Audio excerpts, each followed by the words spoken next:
ಅಂತ ನಾನು ಸಹ ಒಬ್ಬ ಸೇವಕನು ಸಹ ಒಬ್ಬ ಮನುಷ್ಯನೇ, ಅವನಲ್ಲಿ ಏನಿಲ್ಲ. ಆದರೆ ಅವನೊಳಗಿರುವಂಥ ದೇವರನ್ನು ನೀವು ನೋಡುವುದಾದರೆ ಆತನು ನಿಮಗೆ ಎಲ್ಲವನ್ನು ಕೊಡಲು ಸಾಧ್ಯ ಇದ್ದಾನೆ. ಹಾಲೆಲೂಯಾ. ಇವತ್ತು ನಮ್ಮ ಮಧ್ಯದಲ್ಲಿರುವಂಥ ದೇವರು ನಿಮಗೆ ಏನೋ ಕೊಡಬೇಕಂದಿದ್ದಾನೆ. ನನ್ನಿಂದ ಏನು ಸಾಧ್ಯ ಇಲ್ಲ ನಿಮಗೆ ಕೊಡಲಿಕ್ಕೆ. ನಾನಿಲ್ಲಿ ಬಂದಿರಬಹುದು, ಆದರೆ ನನಗೆ ಏನು ಕೊಡಲು ಸಾಧ್ಯ ಇಲ್ಲ. ಆದರೆ ದೇವರು ತಾನೇ ನಿಮ್ಮ ಜೀವಿತದಲ್ಲಿರುವಂಥ ಪರಿಸ್ಥಿತಿಗಳು ಬಲ್ಲಾತನಾಗಿದ್ದಾನೆ. ನಿಮಗಿರುವಂಥ ಸಮಸ್ಯೆಗಳು ಬಲ್ಲಾತನಾಗಿದ್ದಾನೆ. ನಿಮ್ಮ ಪರಿಸ್ಥಿತಿ, ನಿಮ್ಮ ಕಷ್ಟ ಏನಿದೆ ಎಂಬುದಾಗಿ ದೇವರು ಬಲ್ಲಾತನಾಗಿದ್ದಾನೆ. ಈ ಹೊಸ ವರ್ಷದಲ್ಲಿ ನೀವು ಏನು ನಿರೀಕ್ಷಿಸ್ತಾ ಇದ್ದೀರಿ ಎಂಬುದಾಗಿ ದೇವರಿಗೆ ಚೆನ್ನಾಗಿ ಗೊತ್ತಿದೆ.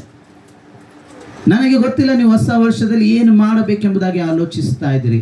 ನನಗೆ ಗೊತ್ತಿಲ್ಲ ನೀವು ಹೊಸ ವರ್ಷಕ್ಕೋಸ್ಕರ ಯಾವ ಸಿದ್ಧತೆ ಮಾಡ್ತಾ ಇದ್ದೀರಿ ಎಂಬುದಾಗಿ, ಹೊಸ ವರ್ಷದಲ್ಲಿ ನೀವು ಏನನ್ನು ಬಯಸುತ್ತಾ ಇದ್ದೀರಿ ಎಂಬುದಾಗಿ. ಆದರೆ ನಮ್ಮ ಮಧ್ಯದಲ್ಲಿರುವಂಥ ಸರ್ವಶಕ್ತನಾದಂಥ ಆ ದೇವರಿಗೆ ಎಲ್ಲವೂ ಗೊತ್ತುಂಟು, ನಿಮಗೆ ಏನು ಬೇಕೆಂಬುದಾಗಿ. ಆದರೆ ಇವತ್ತು ಅದನ್ನು ನಾನು ನೀನು ಹೇಗೆ ಪಡೆದುಕೊಳ್ಳಬೇಕೆಂಬುದಾಗಿ ನಾವು ಇವತ್ತು ನೋಡೋಣ.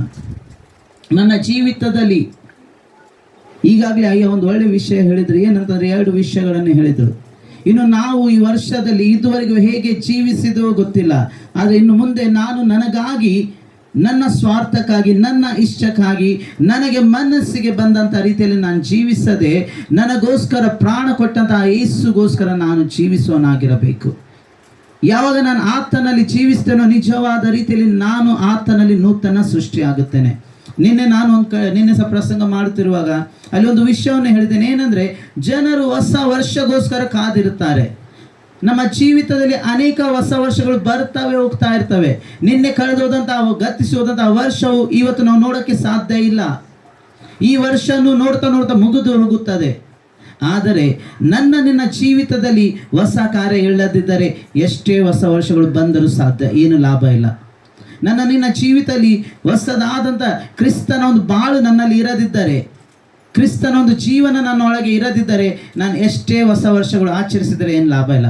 ಲೋಕದ ಜನರು ನಾನು ನಿನ್ನೆ ನೋಡ್ತಾ ಇದ್ದೆ, ಅನೇಕರು ಬಹಳ ಎಂಜಾಯ್ಮೆಂಟ್ ಆಗಿ ಕುಡಿದು ತಿಂದು ಉತ್ಸಾಹ ಮಾಡುತ್ತಾ ಬ್ಯಾಂಡ್ ಏನೇನು ಮಾಡ್ತಾ ಅವರು ಹೊಸ ವರ್ಷವನ್ನು ಸ್ವಾಗತಿಸ್ತಾ ಇದ್ದಾರೆ.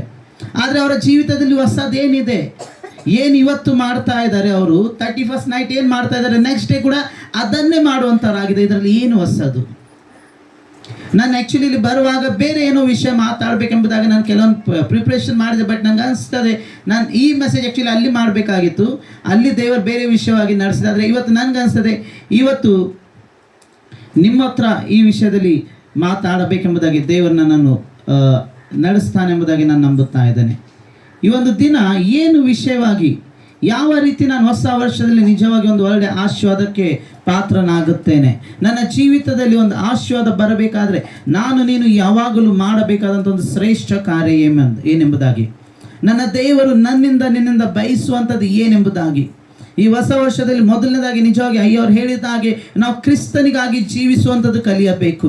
ನಾನು ಕ್ರಿಸ್ತನನ್ನು ಅನುಸರಿಸಿ ಜೀವಿಸುವವನಾಗಿರಬೇಕು. ನಾನು ಕ್ರಿಸ್ತನಲ್ಲಿ ಒಂದಾಗಿ ನಡೆಯುವಂಥವನಾಗಿರಬೇಕು. ಅವಾಗಲೇ ನಿಜವಾದ ರೀತಿಯ ಒಂದು ಅರ್ಥ. ಇಲ್ಲ ನಾನು ಆ್ಯಸ್ ಇಟ್ ಈಸ್ ನನ್ನ ಜೀವಿತವನ್ನು ಹಾಗೆ ಜೀವಿಸ್ತಾ ಇದ್ರೆ, ನಿನ್ನೆ ಇದ್ದ ಹಾಗೆ ಈ ಒಂದು ವರ್ಷದಲ್ಲಿ ನಾನು ಇರುವುದಾದರೆ ಏನು ಪ್ರಯೋಜನವಿಲ್ಲ. ಒಂದು ಮನುಷ್ಯರಲ್ಲಿ ಒಂದು ಸಮಸ್ಯೆ ಏನು ಗೊತ್ತಾ?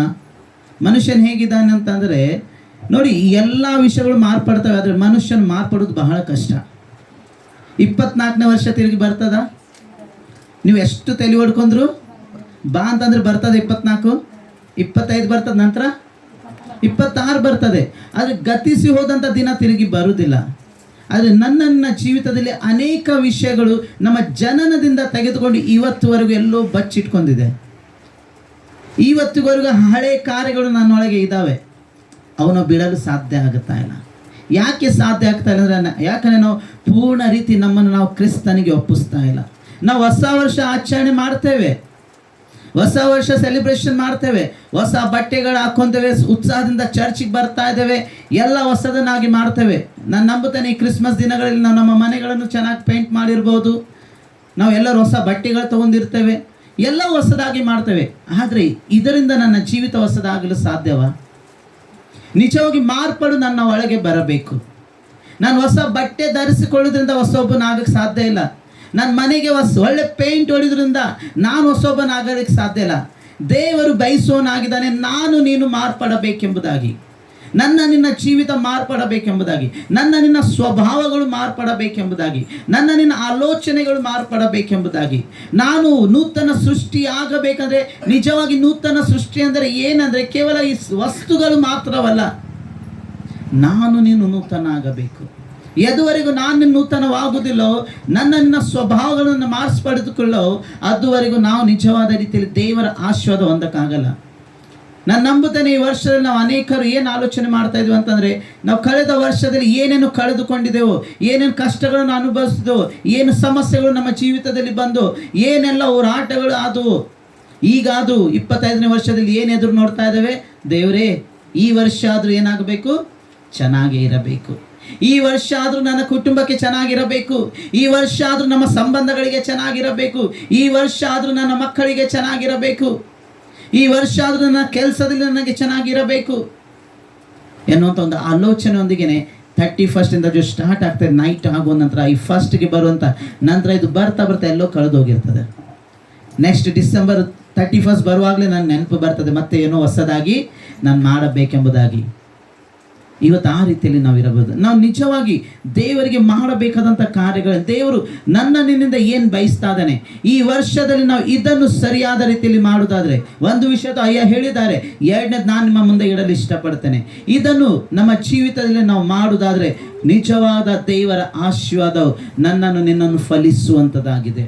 ದೇವರ ಆಶೀರ್ವಾದವು ನಿನ್ನನ್ನು ನಡೆಸುವಂಥದ್ದಾಗಿದೆ. ಓಕೆ, ನನ್ನ ಸಮಯ ಕಮ್ಮಿ ಇದೆ, ಯಾಕಂದರೆ ನಾನು ಇನ್ನೊಂದು ಕಡೆ ಸಹ ಹೋಗಬೇಕು. ನಾನು ಬೇಗನೆ ಹೋಗ್ತೇನೆ. ಕೀರ್ತನೆಗಳು 103 ವಚನ 1 ಮತ್ತು 2 ನಮಗೆ ಎಲ್ಲರಿಗೆ ಪರಿಚಯ ಇರುವಂಥ ಈ ವಾಕ್ಯ. ನಾವೆಲ್ಲರೂ ಇದನ್ನು ಒಂದು ಸಲ ಜೊತೆಯಲ್ಲಿ ಹೇಳೋಣ.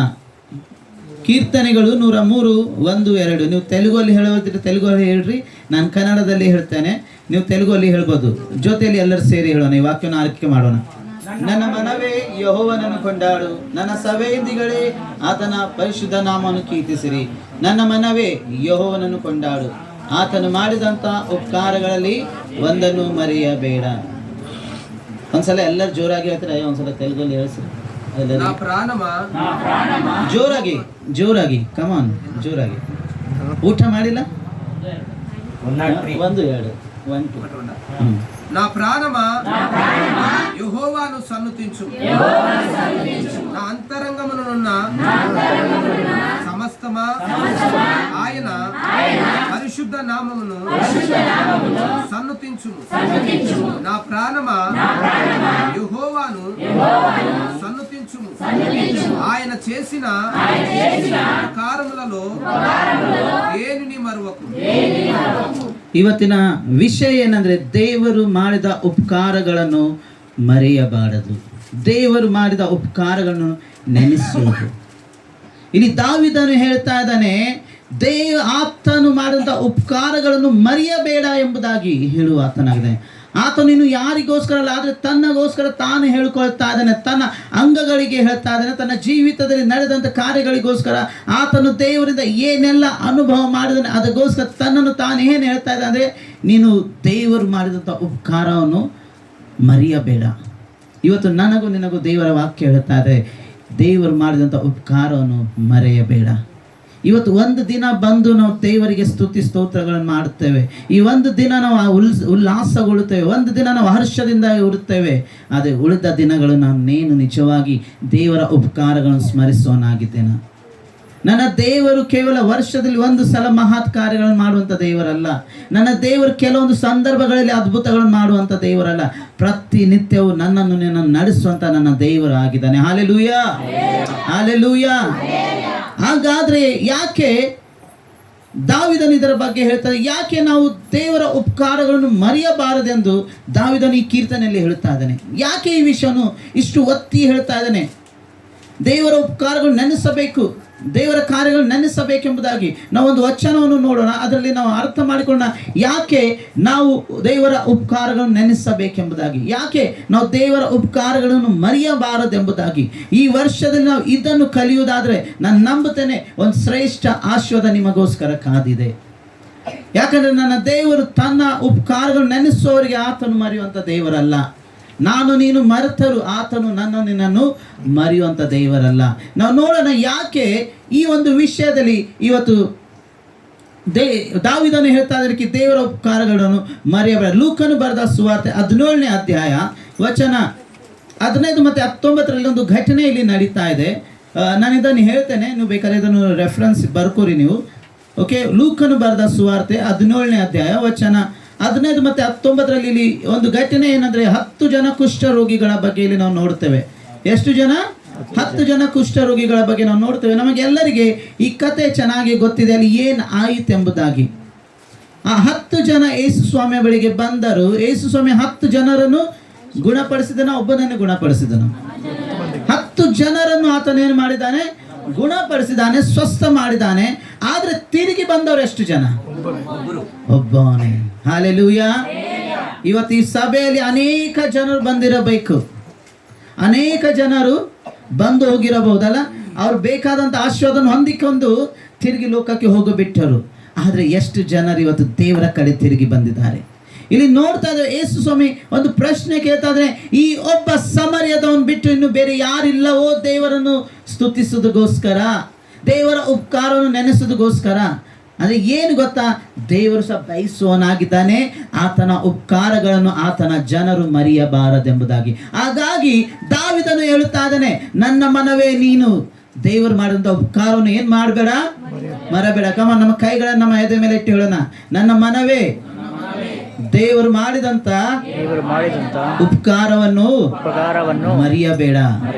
ಇದು ಪ್ರತಿನಿತ್ಯ ನನಗೆ ನೆನಪಿರಬೇಕು. ನಾನು ಬೇರೆ ಏನೆಲ್ಲ ಮರೆತರೂ ಪರವಾಗಿಲ್ಲ, ಆದರೆ ದೇವರ ಉಪಕಾರ ಮಾತ್ರ ಎಂದಿಗೂ ಮರೆಯಬಾರದು. ಇನ್ನೊಂದು ವಿಷಯ ನೋಡ್ತೇವೆ, 107ನೇ ಕೀರ್ತನೆಯಲ್ಲಿ ಹೇಳ್ತದೆ, 107 ಕೀರ್ತನೆ, ಯಾಕೆ ಆತನಿಗೆ ನಾವು ಆತನ ಉಪಕಾರಗಳು ಮರೆಯಬಾರದೆಂಬುದಾಗಿ ಹೇಳುವಂಥ ಸಮಯದಲ್ಲಿ ನೋಡ್ತಾ ಆತನು ಏನಾಗಿದ್ದಾನೆ ಅಂದರೆ, ಆತನು ಒಳ್ಳೆಯವನಾಗಿದ್ದಾನೆ. ಆತನ ಕೃಪೆಯು ಆತನ ಜನರ ಮೇಲೆ ಯಾವಾಗಲೂ ಇರುವಂಥದ್ದಾಗಿದೆ. ಏನಾಗಿದ್ದಾನೆ? ಎರಡನೇದಾಗಿ ನನ್ನ ದೇವರು ಒಳ್ಳೆಯವನಾಗಿದ್ದಾನೆ ರೀ. ನನ್ನ ದೇವರು ಒಳ್ಳೆ ಕಾರ್ಯಗಳನ್ನು ಮಾಡುವ ಆತನಾಗಿದ್ದಾನೆ. ಆತನು ನಮಗೆ ದಯೆ ತೋರುವ ಆತನಾಗಿದ್ದಾನೆ. ಆತನು ನಮ್ಮನ್ನು ರಕ್ಷಿಸುವ ಆತನಾಗಿದ್ದಾನೆ. ಆತನು ನಮ್ಮ ಜೀವಿತದ ಪರಿಸ್ಥಿತಿಗಳನ್ನು ಮಾರ್ಪಡಿಸುವಂಥ ಏಕೈಕ ದೇವರಾಗಿದ್ದಾನೆ. ಅದಕ್ಕಾಗಿ ಇಲ್ಲಿ ಏನು ಹೇಳ್ತಾ ಇದ್ದಾನೆ ಕೀರ್ತನೆಗಾರನು 107ರಲ್ಲಿ, ಯೆಹೋವನಿಗೆ ಕೃತಜ್ಞತಾ ಸ್ತುತಿ ಮಾಡಿರಿ, ಆತನು ಒಳ್ಳೆಯವನು, ಆತನ ಕೃಪೆಯು ಹೇಗಿದೆ? ನಿರಂತರ. ತೆಲುಗಲ್ಲಿ ನಿತ್ಯಮು, ಕನ್ನಡದಲ್ಲಿ ಶಾಶ್ವತವಾಗಿದೆ ಎಂಬುದಾಗಿ ಬರೆಯಲ್ಪಟ್ಟಿದೆ. ಅಂದರೆ 1 ದಿನ 2 ದಿನ ಅಲ್ಲ, ಪ್ರತಿನಿತ್ಯ. ನನಗೆ ನಿನಗೆ ಒಬ್ಬ ವ್ಯಕ್ತಿ ಸಹಾಯ ಮಾಡಬೇಕಾದ್ರೆ 1 ಸಲ ಮಾಡ್ಬೋದು, 2 ಸಲ ಮಾಡ್ಬೋದು. ಆದರೆ ನೀವು ಪದೇ ಪದೇ ಆತನ ಹತ್ರ ಹೋಗುವಾಗ ಏನಂತಾನೆ ಗೊತ್ತಾ? ತಪ್ಪಿಸಿಕೊಳ್ಳುತ್ತಾನೆ. ನಿನಗೆ 1 ಸಲ ಬೇಕಿದ್ದಾಗ ಏನು ಸಹಾಯ ಮಾಡ್ತಾನೆ, 2ನೇ ಸಲ ಸಹ ನೀವು ಹೋದಾಗ ನಿನಗೆ ಏನು ಹೆಲ್ಪ್ ಮಾಡ್ಬೋದು. ಆದರೆ 3ನೇ ಸಲ ಅವನಿಗೆ ಗೊತ್ತಾಯ್ತು, ಈ ವ್ಯಕ್ತಿ ನನ್ನ ಮನೆ ಕಡೆ ಬರ್ತಾ ಇದ್ದಾನೆ, ಈ ವ್ಯಕ್ತಿ ನನಗೆ ಹುಡುಕುತ್ತಾ ಬರ್ತಾ ಇದ್ದಾನೆ ಅಂದರೆ ಅವನು ಏನು ಮಾಡಲು ಪ್ರಯತ್ನ ಮಾಡ್ತಾನೆ? ತಪ್ಪಿಸಿಕೊಳ್ಳಲು ಪ್ರಯತ್ನ ಮಾಡ್ತಾನೆ. ಮನೆಯಲ್ಲಿ ಇದ್ದರೂ ಏನು ಹೇಳ್ಬಿಡ್ತಾನೆ? ಮನೇಲಿ ಇಲ್ಲ ಅಂತ ಹೇಳಿ ಅಂದು ಬಿಡ್ತಾನೆ. ಫೋನ್ ಹಚ್ಚಿದ್ರು ರಿಸೀವ್ ಮಾಡೋದಿಲ್ಲ. ಯಾಕಂದ್ರೆ ಮನುಷ್ಯನಿಗಿರುವಂಥ ಲಿಮಿಟೇಷನ್ ಅಷ್ಟೇ. ಅವನು ಅಷ್ಟೇ ಮಾಡ್ಬೋದು, ಆದರೆ ನನ್ನ ದೇವರು ಅನ್ಲಿಮಿಟೆಡ್ ಇದ್ದಾನೆ. ಆತನು ಯಾವಾಗಲೂ ಶಾಶ್ವತವಾಗಿ ನಮ್ಮ ಮೇಲೆ ಕೃಪೆಯನ್ನು ತೋರುವಂಥ ದೇವರಾಗಿದ್ದಾನೆ. ಆತನು ಯಾವಾಗಲೂ ನಿನಗೋಸ್ಕರ ಒಳ್ಳೆಯವನಾಗಿದ್ದಾನೆ. ಈ ಲೋಕದಲ್ಲಿ ನನಗೆ ನಿನಗೆ ಯಾರು ಒಳ್ಳೆಯವರಿದ್ದಾರೋ ಗೊತ್ತಿಲ್ಲ, ಆದರೆ ದೇವರು ನಿನಗೆ ಒಳ್ಳೆಯವನಾಗಿದ್ದಾನೆ. ಹಾಗಾಗಿ ಈ ವಾಕ್ಯ ನಮಗೆ ಏನು ಅನ್ನುತ್ತಾ ಇದೆ ಅಂದರೆ, ನಾವು ಯಾವಾಗಲೂ ದೇವರ ಉಪಕಾರವನ್ನು ನೆನೆಸೋರಾಗಿರಬೇಕು. ಈ ವರ್ಷದಲ್ಲಿ ನೀವು ಏನಾದರೂ ಮರೆತರೂ ಪರವಾಗಿಲ್ಲ, ಈ ವರ್ಷದಲ್ಲಿ ನೀವು ಏನಾದರೂ ಬಿಟ್ಟರೂ ಪರವಾಗಿಲ್ಲ, ಆದರೆ ದೇವರನ್ನು ಸ್ತುತಿಸುವಂಥದ್ದು, ದೇವರ ಉಪಕಾರಗಳನ್ನು ನೆನೆಸುವಂಥದ್ದನ್ನು ಮರೆಯಬೇಡಿ. ಈ ವರ್ಷ ನಿಮ್ಮ ಮೈಂಡಲ್ಲಿ ಒಂದು ವಿಷಯವನ್ನು ಇಟ್ಕೊಳ್ಳಿ. ನೀವು ದೇವರ ಸ್ತುತಿಯನ್ನು ಮಾಡುವಾಗ, ನೀವು ದೇವರಿಗೆ ಉಪಕಾರವನ್ನು ಸ್ಮರಿಸುವಾಗ, ನಿಜವಾಗಿ ದೇವರು ನಿಮಗೆ ಒಂದು ಆಶೀರ್ವಾದವನ್ನು ಕೊಡ. ಈ ಬೇರೆ ಮೈಕ್ ಇದೆ, ಯಾಕೆ ಇದು ಅನಿಸ್ತಾ ಇದೆ?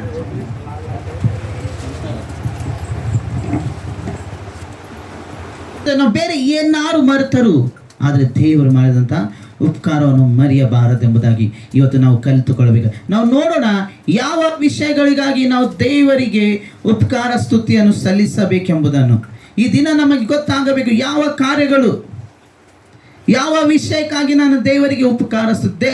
ದಾವಿದನು ಇಲ್ಲಿ ಕೆಲವೊಂದು ವಿಷಯಗಳನ್ನು ಇಡ್ತಾ ಇದ್ದಾನೆ ಇದೇ ಭಾಗದಲ್ಲಿ.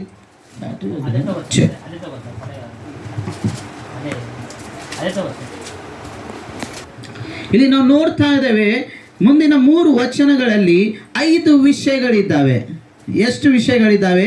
5 ವಿಷಯಗಳಿದ್ದಾವೆ. ಆ 5 ವಿಷಯಗಳು ನಿನ್ನ ಜೀವಿತಕ್ಕೆ ಪ್ರತಿಯೊಬ್ಬರಿಗೆ ಸಂಬಂಧಪಟ್ಟಂತ ವಿಷಯಗಳಾಗಿದೆ. ಈ 103ನೇ ಕೀರ್ತನದಲ್ಲಿ ದಾವೀದನು ಯಾವಾಗ ದೇವರನ್ನು ಸ್ತುತಿಸ್ತಾ ಇದ್ದಾನೆ ಅಂದ್ರೆ ಆತನು ಯಾವ ಯಾವ ವಿಷಯಗಳನ್ನು ಜ್ಞಾಪಕ ಮಾಡಿಕೊಂಡು ದೇವರನ್ನು ಸ್ತುತಿಸುವವನಾಗಿದ್ದಾನೆ, ಯಾವ ಯಾವ ಕಾರ್ಯಗಳಿಗೋಸ್ಕರ ದೇವರನ್ನು ಆತನು ಸ್ತುತಿಸುವವನಾಗಿದ್ದಾನೆ ಎಂಬುದಾಗಿ ನಾವು ಈ 103ನೇ ಕೀರ್ತನೆಯಲ್ಲಿ ನೋಡುವಾಗ ಇಲ್ಲಿ ಏನು ಆ 5 ವಿಷಯಗಳಂದ್ರೆ, ಮೊದಲನೇದಾಗಿ ಯಾವುದಕ್ಕೋಸ್ಕರ ನಾನು ದೇವರನ್ನು ಸ್ತುತಿಸಬೇಕಂದ್ರೆ ದೇವರು ಏನ್ ಮಾಡಿದರೆ ನನ್ನನ್ನು ಕ್ಷಮಿಸಿದ್ದಾನೆ. ಆತನು ನಿನ್ನ ಎಲ್ಲ ಅಪರಾಧಗಳನ್ನು ಕ್ಷಮಿಸುವವನಾಗಿದ್ದಾನೆ.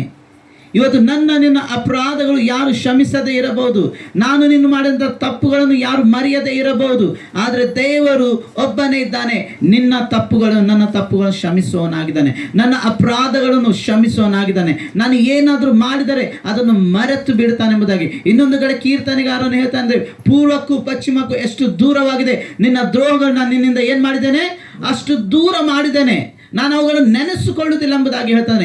ಅದಕ್ಕಾಗಿ ನಾವು ನೆನಪಿಡಬೇಕು, ನಿನ್ನ ತಪ್ಪುಗಳನ್ನು ಕ್ಷಮಿಸಿದ ಆತನಾಗಿದ್ದಾನೆ. ಇವತ್ತು ಅನೇಕರು ನಮ್ಮ ಜೀವಿತದಲ್ಲಿ ಹೇಗೆ ಅಂತಂದ್ರೆ, ನಾವು ಏನೊಂದು ತಪ್ಪು ಮಾಡಿದ್ರೆ ಅವ್ರು ಕೆಲವೊಬ್ಬರು ಹೇಳ್ತಾರೆ, ನನ್ನ ಸತ್ತರು ಈ ವಿಷಯವನ್ನು ಏನು ಮಾಡುವುದಿಲ್ಲ, ಮರೆಯುವುದಿಲ್ಲ. ಇವನು ನನಗೆ ಮಾಡಿದಂಥ ಈ ವಿರೋಧ, ಇವನು ನನಗೆ ಕೊಟ್ಟಂಥ ಈ ಕಷ್ಟ, ಇವನು ನನಗೆ ಮಾಡಿದಂಥ ಈ ಸಮಸ್ಯೆ ನಾನು ಏನು ಮಾಡುವುದಿಲ್ಲ, ಯಾವತ್ತು ಮರೆಯುವುದಿಲ್ಲ. ಇನ್ನೊಂದು ಅವಕಾಶ ಸಿಕ್ಕಿದ್ರೆ ಇದಕ್ಕೆ ನಾನು ಏನು ಮಾಡ್ತೇನೆ, ರಿವೆಂಜ್ ತಗೊತೇನೆ, ಇದಕ್ಕೆ ನಾನು ಬದಲ ತಗೊತೇನೆ ಎಂಬುದಾಗಿ ಅವನ ಮನಸ್ಸಿನಲ್ಲಿ ಇಟ್ಟುಕೊಂಡೇ ತನ್ನ ಜೀವನವನ್ನು ಕಳೆಯುವಂತನಾಗಿದ್ದಾನೆ. ಒಬ್ಬ ಮನುಷ್ಯನ ಸ್ವಭಾವ ಇದಾಗಿದೆ. ಆದರೆ ನನ್ನ ದೇವರ ಸ್ವಭಾವ ಏನಾಗಿದೆ, ನನ್ನ ದೇವರು ಏನಾಗಿದೆ ಅಂದರೆ ಆತನು ಕ್ಷಮಿಸುವಂತ ದೇವರಾಗಿದ್ದಾನೆಂಬುದಾಗಿ ವಾಕ್ಯ ಹೇಳುತ್ತಾ ಇದೆ. ಇವತ್ತು ಆತನು ನನ್ನನ್ನು ಕ್ಷಮಿಸದಿದ್ದರೆ ನೀನು ರಕ್ಷಿಸಲು ಸಾಧ್ಯವಿರಲಿಲ್ಲ. ಆತನು ನಿನ್ನನ್ನು ಕ್ಷಮಿಸದಿದ್ದರೆ ನಿನ್ನ ಜೀವಿತದಲ್ಲಿ ನಾವು ಯಾವ ಆಶೀರ್ವಾದ ಹೊಂದಿಕೊಳ್ಳಲು ಸಾಧ್ಯವಿರಲಿಲ್ಲ. ಹಾಗಾಗಿ ಮೊದಲನೇದಾಗಿ ನಾನು ಯಾವುದಕ್ಕೋಸ್ಕರ ದೇವರನ್ನು ನಾವು ನೆನೆಸಬೇಕಂದ್ರೆ, ಯಾವುದಕ್ಕೋಸ್ಕರ ನಾನು ದೇವರಿಗೆ ದೇವರ ಉಪಕಾರಗಳನ್ನು ನೆನೆಸಬೇಕಂದ್ರೆ, ಯಾವುದಕ್ಕೋಸ್ಕರ ದೇವರಿಗೆ ಸ್ತುತಿ ಮಾಡಬೇಕಂದ್ರೆ ದೇವರು ನನ್ನನ್ನು ಕ್ಷಮಿಸಿದ್ದಾನೆ. ಅದಕ್ಕಾಗಿ ನನ್ನ ಪಾಪಗಳನ್ನು ಕ್ಷಮಿಸಿದ್ದಾನೆ, ನನ್ನ ದ್ರೋಹಗಳನ್ನು ಕ್ಷಮಿಸಿದ್ದಾನೆ, ನಾನು ಮಾಡಿದಂಥ ಕೆಟ್ಟ ಕಾರ್ಯಗಳನ್ನು ದೇವರು ಕ್ಷಮಿಸಿದ್ದಾನೆ. ನಾನು ಇದುವರೆಗೂ ತಾಯಿಯ ಗರ್ಭದಿಂದ ಇದ್ದುಕೊಂಡು ಈ ದಿನದವರೆಗೂ, ಈ 2024ವರೆಗೂ ಅಂತಾರೆ ನಾವು ಲೆಕ್ಕವಿಲ್ಲದಷ್ಟು ತಪ್ಪುಗಳನ್ನು ಮಾಡಿದ್ದೇವೆ. ಆದರೂ ದೇವರು ಕರುಣೆಯುಳ್ಳವನಾಗಿ ಶಾಶ್ವತವಾದಂಥ ಆತ ಕೃಪೆ ಇರುವುದರಿಂದ, ಯೇಸು ಸ್ವಾಮಿಯಲ್ಲಿ ಆತನು ನಮ್ಮನ್ನು ಪ್ರೀತಿಸಿದರಿಂದ ಏನಾಗಿದೆ, ನಮ್ಮನ್ನು ಕ್ಷಮಿಸಿದ್ದಾನೆ. ಆ ಕ್ಷಮಿಸಿದಂಥ ಆ ದೇವರನ್ನು ನಾವು ಎಷ್ಟು ವಂದಿಸಿದರೂ ಅದು ಸಾಲದು. ನಿಜವಾಗಿ ನಮ್ಮ ಜೀವನವೇ ಸಮಾಪ್ತಿಯಾದರೂ ನಾವು ದೇವರಿಗೆ ವಂದಿಸುವಂಥದ್ದು ಕಡಿಮೆನಿದೆ. ಆದರೆ ಇವತ್ತು ನಾವು ಅನೇಕ ವೇಳೆಯಲ್ಲಿ ಏನು ಮಾಡ್ತಾ ಇದ್ದೇವೆ, ದೇವರನ್ನು ಸ್ತುತಿಸುತ್ತಿಲ್ಲ. ಎರಡನೇದಾಗಿ ಯಾವುದಕ್ಕೋಸ್ಕರ ನಾವು ದೇವರನ್ನು ಸ್ತುತಿಸಬೇಕಂದ್ರೆ, ಆತನು ನಮ್ಮನ್ನು ಏನು ಮಾಡಿದ್ದಾನೆ, ಗುಣಪಡಿಸಿದ್ದಾನೆ. ಸಮಸ್ತ ರೋಗಗಳಿಂದ ನಮ್ಮನ್ನು ವಾಸಿ ಮಾಡುವಂಥ ಆತನೇ ಒಬ್ಬ ದೇವರಾಗಿದ್ದಾನೆ. ಎಲ್ಲ ವ್ಯಾಧಿಗಳಿಂದ ನಮ್ಮನ್ನು ಬಿಡಿಸಬೇಕಾದ್ರೆ, ಬಲಹೀನತೆಯಿಂದ ನಮ್ಮನ್ನು ಬಿಡಿಸಬೇಕಾದ್ರೆ, ನಮಗೆ ಇರುವಂಥ ಅನಾರೋಗ್ಯದಿಂದ ನಮಗೆ ಸ್ವಸ್ಥ ಮಾಡಬೇಕಂದ್ರೆ ಏಕ ದೇವರು ಆತನ ಯೇಸು ಸ್ವಾಮಿಯೇ. ಆತನ ಬಾಸುಂಡೆಗಳಿಂದಲೇ ನೀನು ಗುಣ ಹೊಂದುವಂಥವರಾಗಿದ್ದೇವೆ. ಆತನು ತನ್ನ ದೇಹವನ್ನು ಗಾಯಗೊಂಡನು, ಯಾಕಂದ್ರೆ ನೀನು ಆರೋಗ್ಯವಂತನಾಗಿರಬೇಕೆಂಬುದಾಗಿ. ಹಾಗಾಗಿ ಇಲ್ಲಿ 2ನೇ ವಿಷಯದಲ್ಲಿ ನಾನು ಏನು ನೋಡ್ತೇವೆ ಅಂದರೆ, ಆತನು ನನಗೆ ಆರೋಗ್ಯ ಕೊಟ್ಟಿದ್ದಕ್ಕಾಗಿ, ಆತನು ನನಗೆ ಸೌಖ್ಯವನ್ನು ಕೊಟ್ಟಿದ್ದಕ್ಕಾಗಿ, ಆತನು ನನ್ನ ರೋಗಗಳನ್ನು ವಾಸಿ ಮಾಡಿದ್ದಕ್ಕಾಗಿ, ನನ್ನ ಬಲಹೀನತೆಯನ್ನು ತನ್ನ ಮೇಲೆ ಹೊತ್ತುಕೊಂಡಿದ್ದಕ್ಕಾಗಿ. ಮತ್ತಾಯ 8ನೇ ಅಧ್ಯಾಯದಲ್ಲಿ ಹೇಳ್ತಾ ಏನಂತಂದ್ರೆ, ಆತನು ನಮ್ಮ ಎಲ್ಲ ಬಾಧೆಗಳನ್ನು ತನ್ನ ಮೇಲೆ ಹೊತ್ತುಕೊಂಡನು, ನಮ್ಮ ಎಲ್ಲ ರೋಗಗಳನ್ನು ತನ್ನ ಮೇಲೆ ಹೊತ್ತುಕೊಂಡು ನಮಗೆ ಏನು ಮಾಡಿದ್ದಾನೆ, ಆತನು ಸ್ವಸ್ಥ ಮಾಡಿದಂಥ ದೇವರಾಗಿದ್ದಾನೆ. ಇವತ್ತು ಎಂಥ ಬಲಹೀನತೆಯಲ್ಲಿ ನೀವಿದ್ದರು, ಎಂಥ ಒಂದು ವ್ಯಾಧಿಗಳಲ್ಲಿ ನೀವಿದ್ದರು, ಎಂಥ ಒಂದು ಬಲಹೀನತೆ ನಿಮ್ಮನ್ನು ಕಾಡುತ್ತಾ ಇದ್ದರು, ಅಂತ ಒಂದು ಸಮಯದಲ್ಲಿ ನೀನು ಯಾರನ್ನು ನಂಬಿದೋ ಅವರು ನಿನ್ನನ್ನು ಮರೆತು ಬಿಟ್ಟಿರಬಹುದು. ನಮಗೆ ಚೆನ್ನಾಗಿ ಒಂದು ಕತೆ ಗೊತ್ತಿದೆ, ರಕ್ತ ಕುಸುಮಿ ಸ್ತ್ರೀಯ ಬಗ್ಗೆ. ಆಕೆ ಒಬ್ಬಟ್ಟಿಕರಾಗ್ಬಿಟ್ಟಳು, ಯಾರಿರಲಿಲ್ಲ ಆಕೆ ಜೊತೆಯಲ್ಲಿ. ಆಕೆಯ ಬಾಧೆ, ಆ 12 ವರ್ಷ ಆಕೆ ಅದನ್ನು ಅನುಭವಿಸ್ತಿರುವಾಗ ಜೊತೆ ಇದ್ದವರು ಸಹ ಸಾಕಾಗಿ ಕೈ ಬಿಟ್ಟು ಬಿಟ್ಟರು. ಅನೇಕ ವೇಳೆಯಲ್ಲಿ ಇಂಥ ಪರಿಸ್ಥಿತಿಗಳು ಜನರ ಜೀವಿತದಲ್ಲಿ ಬರ್ತದೆ. ಸ್ವಲ್ಪ ದಿನ ಟ್ರೀಟ್ಮೆಂಟ್ ಕೊಡಿಸ್ತಾರೆ, ಸ್ವಲ್ಪ ದಿನ ಅದು ಮಾಡ್ತಾರೆ, ಬಟ್ ಯಾವಾಗ ಮಿತಿ ಮೀರ್ತದೆ ಅವಾಗ ಏನು ಮಾಡ್ತಾರಲ್ಲ, ಸತ್ರೆ ಸಾಯಿಲ್ ಎಂಬುದಾಗಿ ಬಿಟ್ಟು ಬಿಡ್ತಾರೆ. ಆದರೆ ನನ್ನ ದೇವರು ಆ ದೇವರಲ್ಲ. ನನ್ನ ದೇವರು ನಿನ್ನನ್ನು ಅನಾರೋಗ್ಯದಲ್ಲಿ ನೋಡಿ ಸಂತೋಷ ಪಡುವಂಥ ದೇವರಲ್ಲ. ನಿನ್ನನ್ನು ಬಲಹೀನತೆಯಲ್ಲಿ ನೋಡಿ ಬಿಟ್ಟು ಬಿಡುವಂಥ ದೇವರಲ್ಲ. ಮುಖ ಓರೆ ಮಾಡಿ ಹೋಗುವಂಥ ದೇವರಲ್ಲ. ನಾವು ಯಾವ ರೀತಿ ನೋಡ್ತೇವೆ, ಆ ಒಂದು ಕಥೆಯಲ್ಲಿ ಆ ಒಂದು ಗಾಯಗೊಂಡಂತ ವ್ಯಕ್ತಿಯನ್ನು ನೋಡಿ ಫರಿಸಾಯರು ಹೋಗ್ಬಿಟ್ರು, ಶಾಸ್ತ್ರಿಗಳು ಹೋಗ್ಬಿಟ್ರು. ಆದರೆ ಅಲ್ಲಿ ಒಬ್ಬ ಸಮರ್ಯದವನು ಬಂದು ಅವನನ್ನು ಕಾಪಾಡಿದ ಪ್ರಕಾರ ನಿನ್ನನ್ನು ಗಾಯದಲ್ಲಿ ಬಿದ್ದಂಥ ನಿನ್ನನ್ನು ಬಲಹೀನತೆಯಲ್ಲಿದ್ದಂಥ ನಿನ್ನನ್ನು ನನ್ನ ಜೀವಿತವನ್ನು ನಾಶನಕ್ಕೆ ಹೋಗುತ್ತಿರುವಂತಹ ಸಮಯದಲ್ಲಿ ನಿನ್ನನ್ನು ರಕ್ಷಿಸಿ ಕಾಪಾಡಿದಂಥ ಆ ದೇವರಿಗೆ ನಾನು ಏನು ಮಾಡಬೇಕಾಗಿದೆ? ಉಪಕಾರ ಸ್ತುತಿ ಮಾಡಬೇಕಾಗಿದೆ. ನಾನು ಆತನ ಉಪಕಾರಗಳನ್ನು ಸ್ಮರಿಸುವನಾಗಿದೆ. ಎರಡನೇ ವಿಷಯ ಏನಂದರೆ, ಆತನ ನನಗೆ ಒಳ್ಳೆಯ ಆರೋಗ್ಯ ಕೊಟ್ಟಿದ್ದಕ್ಕಾಗಿ, ನನಗೆ ಒಳ್ಳೆ ಜೀವಿತವನ್ನು ಕೊಟ್ಟಿದ್ದಕ್ಕಾಗಿ ನಾನು ಏನು ಮಾಡಬೇಕಾಗಿದೆ? ದೇವರಿಗೆ ಉಪಕಾರ ಸ್ತುತಿ ಮಾಡಬೇಕಾಗಿದೆ. ನಾನು ಆತನ ಉಪಕಾರವನ್ನು ಸ್ಮರಿಸುವನಾಗಿರಬೇಕೆಂಬುದಾಗಿ ಇಲ್ಲಿ ವಾಕ್ಯದ ಮೂರನೇದಾಗಿ ಏನು ಹೇಳ್ತಾ ಇದೆ ಅಂತಂದರೆ, ಆತನು ನಮ್ಮನ್ನು ಉದ್ಧಾರಿಸಿದ್ದಾನೆ. ಆತನು ನನಗೆ ನಾಶನದಿಂದ ತಪ್ಪಿಸಿದ್ದಾನೆ ಎಂಬುದಾಗಿ ವಾಕ್ಯ ಹೇಳ್ತದೆ. ಆತನು ನಮಗೆ ನಾಶನ ಮಾರ್ಗದಿಂದ ಬಿಡಿಸಿ ಒಂದು ನಿತ್ಯ ಜೀವನಕ್ಕೆ ತಂದಿದ್ದಾನೆ. ಯಾಕೆ ಯೇಸು ಸ್ವಾಮಿ ಲೋಕಕ್ಕೆ ಬಂದನು? ಯಾಕಂದರೆ ತನ್ನ ಜನರು, ತನ್ನ ಪ್ರಜೆಗಳು, ನಾವು ಕೀರ್ತನೆ 100ರಲ್ಲಿ ಓದಿರುವಾಗ ನಾವು ಯಾರಾಗಿದ್ದೇವೆ? ಆತನ ಪ್ರಜೆಗಳಾಗಿದ್ದೇವೆ, ನಾವು ಆತನ ಹಿಂಡಾಗಿದ್ದೇವೆ. ಆದರೆ ಏನಾಗುತ್ತಾ ಇದೆ? ನಾವು ದಾರಿಯನ್ನು ಕಾಣದೆ ಬಳುತ್ತಾ ಇದ್ದೇವೆ. ನಾವು ನಾಶನ ಮಾರ್ಗಕ್ಕೆ ಹೋಗುತ್ತಾ ಇರೋದಕ್ಕಾಗಿ ಆತನು ಏನು ಮಾಡಿದ್ದಾನೆ? ತಾನೇ ಮಾನವ ರೂಪವನ್ನು ಧರಿಸಿಕೊಂಡು ಈ ಭೂಲೋಕದಲ್ಲಿ ನಾವು ಕಳೆದ ದಿನದಲ್ಲಿ ಕ್ರಿಸ್ಮಸ್ ಸೆಲೆಬ್ರೇಷನ್ ಮಾಡಿದ್ದೇವೆ. ಯಾಕೆ ಈ ಕ್ರಿಸ್ಮಸ್ ಅನ್ನು ಮಾಡ್ತಾ ಇದ್ದೇವೆ ಅಂದರೆ, ನಾನು ನಾಶವಾಗಬಾರದೆಂಬುದಾಗಿ ದೇವರಾದ ಆತನು ಮನುಷ್ಯನಾಗಿ ಭೂಲೋಕಕ್ಕೆ ಬಂದು ಆ ನಾಶನ ಮಾರ್ಗದಿಂದ ತಪ್ಪಿಸಿದಾನೆ ಆತನನ್ನು. ನಾವು ನಾಶವಾಗಬಾರದು, ನಾವು ನರಕಕ್ಕೆ ಹೋಗಬಾರದು, ನಾವು ನಿತ್ಯ ಮರಣಕ್ಕೆ ಒಳಗಾಗಬಾರದು ಎಂಬುದಾಗಿ ತಾನು ಮರಣವನ್ನು ಸಹಿಸಿಕೊಂಡು ನನಗೆ ನಿನಗೆ ಜೀವವನ್ನು ಕೊಟ್ಟು ನನಗೆ ಒಂದು ಹೊಸ ಮಾರ್ಗವನ್ನು ತೋರಿಸಿ ನನ್ನ ಜೀವಿತದ ಎಲ್ಲ ನಾಶನ ಕ್ರಿಯೆಗಳು